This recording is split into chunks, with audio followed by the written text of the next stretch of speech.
couple of months later, they started to, whoever didn't leave Austria, they started to evacuate everyone to Poland.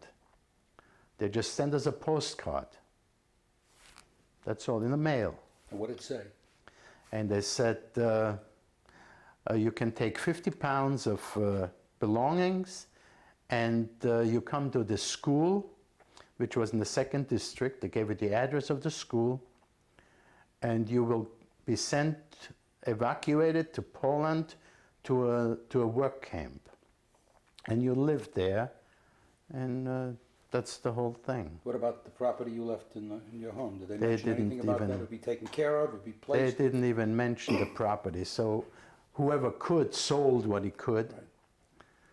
Tried to maybe buy some valuables for that money and take it with them.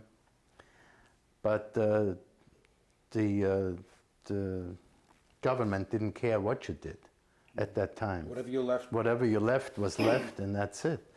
And dumb as we were, really, the way I look at it, we just reported to that school with 50 pounds of luggage, and there was a big school with classrooms, and every classroom was loaded with Viennese people. How many do you estimate? Thousands. As a matter of fact, I was told that every transport that went to Poland was 2,000 people.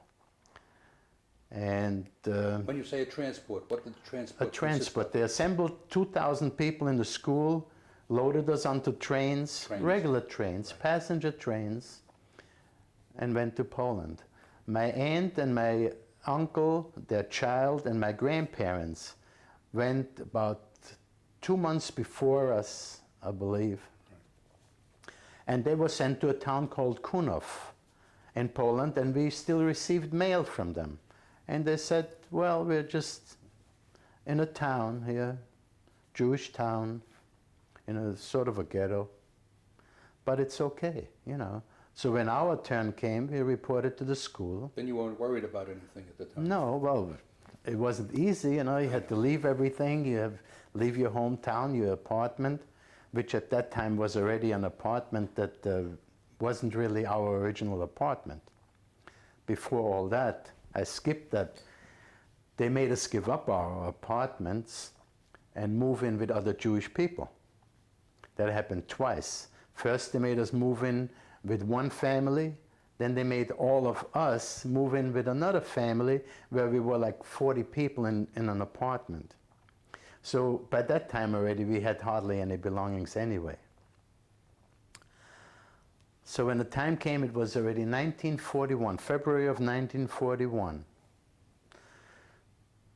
We assembled in that school with other people, and I believe Eichmann was in charge of that in Vienna at that time. I was told later. And on February, I don't remember exactly which day, they just picked us up in trucks, took us to the station, train station, 2,000 people, loaded us into trains, and we didn't know where we were going. And we didn't go to that town where my grandparents and aunt was. We went to a town called Opole, which is also in Poland.